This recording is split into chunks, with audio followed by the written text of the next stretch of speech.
भक्तों, जो महिला रोज स्नान के बाद अपनी मांग में सिंदूर भरती है, वह आज मेरी बात को बहुत ध्यान से सुन ले, क्योंकि यह विषय साधारण नहीं है। भक्तों, मांग में भरा गया सिंदूर केवल एक श्रृंगार नहीं होता। यह स्त्री के सौभाग्य, पति की आयु और पूरे घर की समृद्धि से जुड़ा हुआ होता है। भक्तों, हिंदू धर्म में सिंदूर को मंगल का प्रतीक माना गया है। यह वही मंगल है जो पति की रक्षा करता है, जो दाम्पत्य जीवन को स्थिरता देता है और घर में माता लक्ष्मी के वास का मार्ग खोलता है। लेकिन भक्तों, जब यही सिंदूर गलत समय पर, गलत अवस्था में या गलत विधि से भरा जाए तो वही मंगल अमंगल का कारण भी बन सकता है। भक्तों, बहुत सी बहनें अनजाने में रोज ऐसी गलतियां कर रही हैं जिनका प्रभाव सीधे उनके पति के भाग्य पर पड़ रहा है। पति मेहनत करता है, दिन रात संघर्ष करता है, फिर भी तरक्की नहीं हो पाती।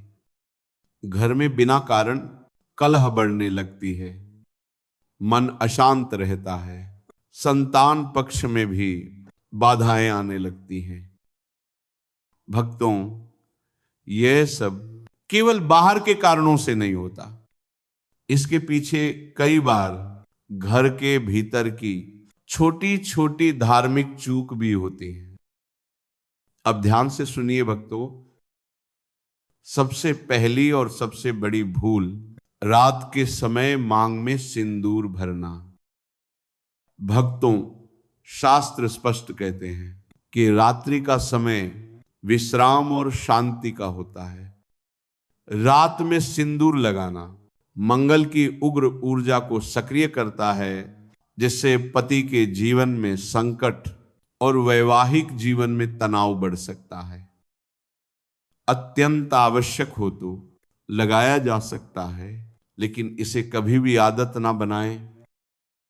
दूसरी बात भक्तों, शव यात्रा, श्मशान या मृत्यु वाले स्थान पर सिंदूर लगाकर ना जाएं। ऐसे स्थानों की ऊर्जा भारी और शोकपूर्ण होती है। वहां नया सिंदूर लगाकर जाना स्त्री के सौभाग्य पर विपरीत प्रभाव डाल सकता है। तीसरी बात भक्तों, गिरा हुआ सिंदूर दोबारा उपयोग में ना ले। यदि सिंदूर की डिब्बी गिर जाए या सिंदूर भूमि पर गिर जाए तो उसे वापस ना भरे। यह संकेत होता है कि उस सिंदूर की ऊर्जा टूट चुकी है। गिरा हुआ सिंदूर पति की उन्नति में बाधा और घर में दरिद्रता का कारण बन सकता है। चौथी बात भक्तों, ना अपना सिंदूर किसी को दे और ना किसी से ले। किसी और के सिंदूर के साथ उसकी नकारात्मकता और उसके भाग्य के दोष भी स्थानांतरित हो सकते हैं। सिंदूर एक स्त्री की व्यक्तिगत साधना है, इसे साझा नहीं किया जाता। अब एक बहुत गंभीर बात भक्तों, आजकल कई बहनें केवल दिखावे के लिए रेडीमेड रंग वाला सिंदूर लगाती हैं। भक्तों, ये बहुत बड़ी भूल है। रासायनिक या बनावटी रंग वाला सिंदूर धर्म के अनुसार उचित नहीं माना गया है। सिंदूर हमेशा प्राकृतिक होना चाहिए। भक्तों, समझ लीजिए, पति की तरक्की केवल उसके पुरुषार्थ से नहीं होती, उसमें पत्नी की धार्मिक स्थिति भी जुड़ी होती है। यदि पत्नी नियमों का पालन नहीं कर रही तो पति चाहे जितनी मेहनत कर ले, मार्ग में बाधाएं बनी रहती हैं। अब सुनिए भक्तों, कभी भी क्रोध, दुख या मानसिक अशांति में सिंदूर ना भरे। उस समय मन की नकारात्मक ऊर्जा सीधे सिंदूर में प्रवेश कर जाती है, जिसका प्रभाव पति पर पड़ता है। मांग में सिंदूर हमेशा पूरी सीधी और बीच से भरना चाहिए, आधी, अधूरी, तिरछी या केवल टीके जैसी रेखा सौभाग्य को कमजोर करती है। बिना स्नान किए कभी सिंदूर ना भरें, गीले बालों में भी सिंदूर ना लगाएं।